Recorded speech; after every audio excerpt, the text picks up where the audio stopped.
A mega operação que acabou cercando a maneira com que o PCC se financia.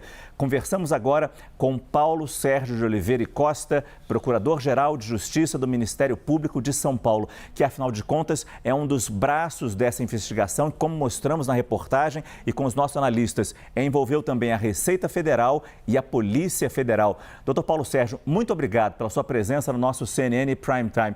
O que ainda falta se conhecer no funcionamento desse mega esquema? Da lavagem de dinheiro feita pelas fintechs envolvidas até a cooptação de usinas de açúcar, do terminal portuário em Paranaguá. Ainda há pontas a serem amarradas nessa investigação, doutor Paulo Sérgio. Boa noite.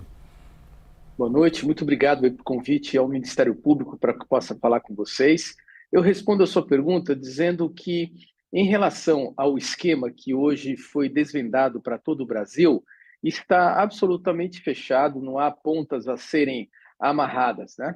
O que há agora é a execução de tudo aquilo que foi estudado e planejado durante um ano por todas as instituições envolvidas. E aqui eu faço um parênteses para ressaltar que esse momento só foi possível tendo em vista que nós tivemos a união de diversos ministérios públicos, de secretarias de segurança, órgãos federais, órgãos estaduais de controle, que cada um dentro da sua atribuição, todos muito articulados, conseguiram realizar e programar uma operação de um tamanho tão fantástico como esse. E uma operação também que acabou desvendando para o povo brasileiro algo que é muito real.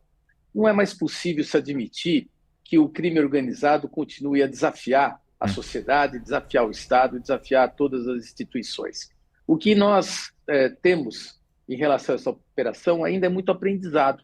É muito aprendizado não só na coordenação e na convivência dos órgãos de controle, mas também no aprimoramento da regulação a respeito disso. Eu assisti um pouquinho antes do programa e via ações que já foram determinadas pelo governo federal, muito importantes, mas eu tenho conhecimento que toda a força-tarefa envolvida elencou cerca de 25 situações que podem ser sugeridas como aprimoramento para os órgãos de controle, para que se minimize ações como essa, né? Uma facilidade tão grande de ver o crime organizado agindo na economia formal, né? Isso é algo que choca a todos nós, mas o Estado tem que ser mais organizado que o crime. Doutor Paulo Sérgio, o senhor levanta pontos importantes, a gente vai tentar aprofundar esses pontos ao longo da nossa conversa. Mas eu pergunto uma coisa, o quanto que o PCC sai enfraquecido dessa operação? E quais são outras formas de financiamento conhecidas da facção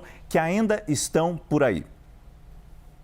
Olha, o PCC até uns anos atrás tinha como quase que exclusivamente um negócio de tráfico de entorpecentes, né? Ele começou a crescer e a invadir searas de economia formal, poderes públicos, como nós vimos aqui no município de São Paulo, empresas de ônibus, e a necessidade, tendo em vista o grande volume de dinheiro arrecadado nas ações do PCC, de fazer a lavagem desse dinheiro, de transformar ele num ambiente mais formal. Aí ele encontrou as fintechs, e aqui eu concordo com o que foi dito, a gente não pode demonizar as fintechs, mas é necessário a gente ter uma regulamentação que venha a evitar esse tipo de situação.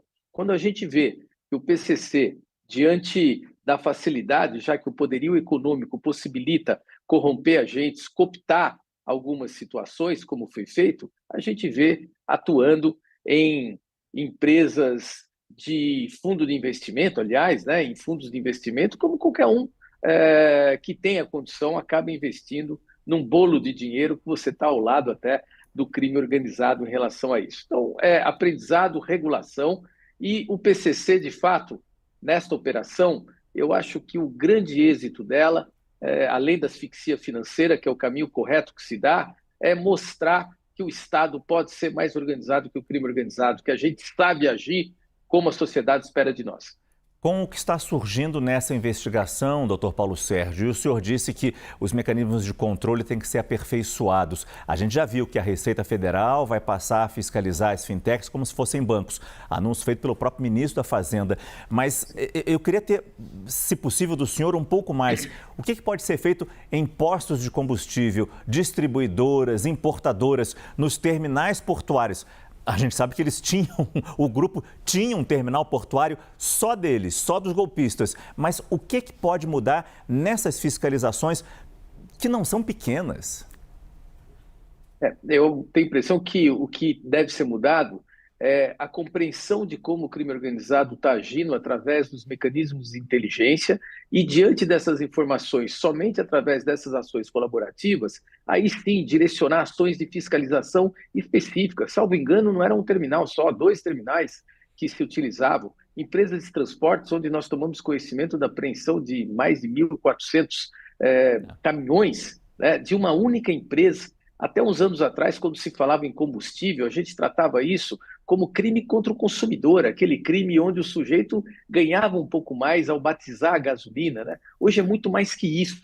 É toda uma cadeia que foi, na sua grande parte, cooptada ou capturada pelo crime organizado. Nós estamos falando das usinas, estamos falando de vários estados, né? Então eu vejo que inteligência, a cooperação através dos órgãos que já existem, na verdade, é uma maneira de atuar. Não é necessário ficar só criando legislação, né? É necessário aperfeiçoar o mecanismo de encontro dos poderes e das suas missões, cada um deles, para que a gente possa agir e, a partir daí, estabelecer as melhores estratégias, né, de como atuar, de onde fiscalizar, porque esses sinais aparecem nos órgãos de controle, aparecem no COAF, aparecem em mecanismos outros já existentes, né? É saber analisar esses dados e, a partir deles, criar as estratégias. Dos 14 mandados de prisão emitidos, a Polícia Federal afirma que só conseguiu prender 6 pessoas e desconfia que, por causa desse número baixo em relação à história de outras operações, teria havido vazamento de informação e muitos, particularmente esses 8 mandados não cumpridos, teriam sido de pessoas que teriam sido informadas da operação e fugido. O que o Ministério Público de São Paulo tem a dizer sobre isso? Também existe essa preocupação do MP? Olha, essa preocupação de vazamento sempre existe. Por isso que mesmo as autoridades de nível superior tomam conhecimento preciso do nível das operações no dia em que elas ocorrem. É até melhor para que se evite vazamento. Mas quando nós temos 1.400 homens, toda essa dimensão, é passível que isso aconteça, né? Isso é muito triste, mas é possível que isso aconteça. Agora, eu apenas entendo que o simples fato de terem 14 mandados de prisão e serem cumpridos uma parte deles, só por isso não representa uma afirmação que tenha havido vazamento. Isso faz parte de todo esse tipo de operação. Rapidamente, doutor Paulo Sérgio, na experiência que o senhor certamente tem no combate ao PCC, depois de uma ação grande como essa e de resultados positivos, tradicionalmente existe um movimento da facção criminosa?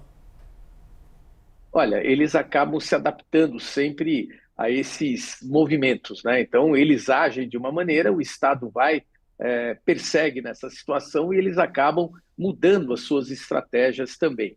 Mas não vamos desmobilizar, é uma ação que, na verdade, ela teve início hoje. Ela não se encerrou hoje com esse tipo de operação. Foram milhares de documentos apreendidos, veículos, computadores, muitas informações que vão ser agora analisadas, garimpadas, as informações trabalhadas e a perseguição em termos de buscar a responsabilidade do crime organizado, de entender esse movimento mais preciso deles, é algo que permanece.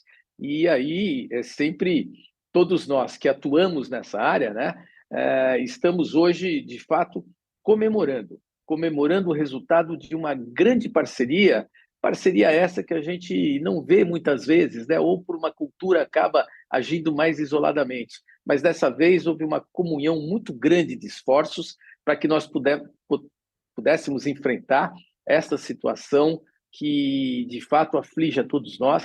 É muito triste para o Brasil nós vemos situações como essa, mas a gente tem que ter a esperança e tem que ter a colaboração e a compreensão de todos que nós vamos conseguir mostrar mais organização e o combate a esse tipo de atividade. Eu conversei com Paulo Sérgio de Oliveira e Costa, Procurador-Geral de Justiça do Ministério Público de São Paulo. Doutor Paulo Sérgio, muito obrigado pela sua entrevista e boa noite. Muito grato.